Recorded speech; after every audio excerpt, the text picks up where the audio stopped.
13 दिसंबर 2001, दिल्ली की सर्द सुबह और भारत की संसद, लोकतंत्र का सबसे बड़ा किला, कुछ ही पलों में गोलियों, धमाकों और चीखों की गूंज से भर उठी।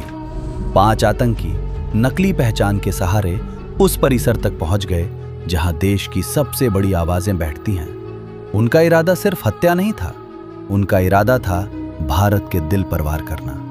हमला अचानक हुआ, लेकिन जवाब अचानक नहीं था।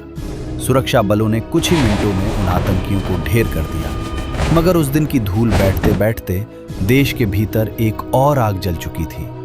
संसद पर हमला केवल एक इमारत पर हमला नहीं माना गया, इसे भारत की संप्रभुता को खुली चुनौती समझा गया। कई सुरक्षाकर्मी शहीद हुए और पूरा देश एक ही सवाल पूछ रहा था, अब क्या होगा? दिल्ली से लेकर सीमाओं तक माहौल बदल चुका था।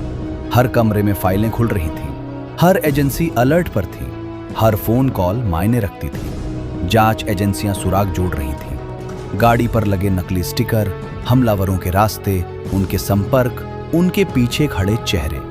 धीरे धीरे तस्वीर साफ होने लगी कि यह हमला सिर्फ 5 बंदूकों का काम नहीं था, इसके पीछे एक बड़ा जाल था।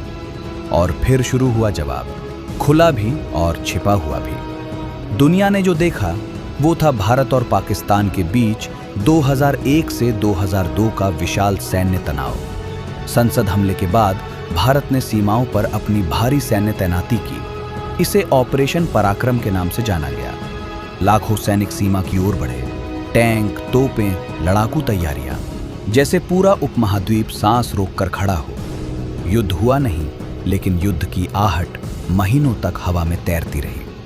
लेकिन हर जवाब सीमा पर नहीं दिया जाता।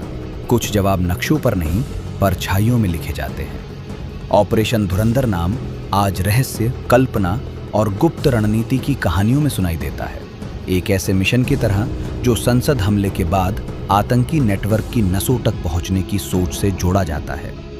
इस नाम को लेकर सार्वजनिक और आधिकारिक जानकारी बहुत सीमित है, इसलिए इसकी हर परत इतिहास की साफ रोशनी में नहीं, बल्कि खुफिया दुनिया के धुंधलके में दिखाई देती है।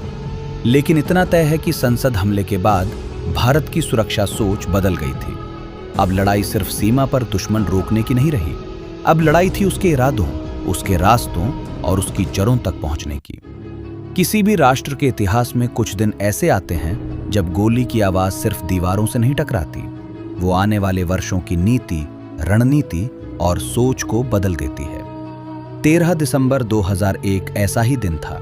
संसद बच गई, देश झुका नहीं, लेकिन उस हमले ने भारत को यह याद दिला दिया कि लोकतंत्र की सबसे ऊंची इमारतें भी चौकसी मांगती हैं। उस दिन शहीद हुए सुरक्षाकर्मियों ने केवल एक भवन की रक्षा नहीं की थी, उन्होंने भारत की सांस, उसकी व्यवस्था, उसकी आस्था को बचाया था। और शायद इसीलिए संसद पर चला वो हमला खत्म तो उसी दिन हो गया था, लेकिन उसका जवाब, उसकी गूंज और उसकी परछाई बहुत लंबे समय तक चलती रही। क्योंकि कुछ हमले खबर बनकर नहीं रुकते, वे राष्ट्र की स्मृति में बदल जाते हैं।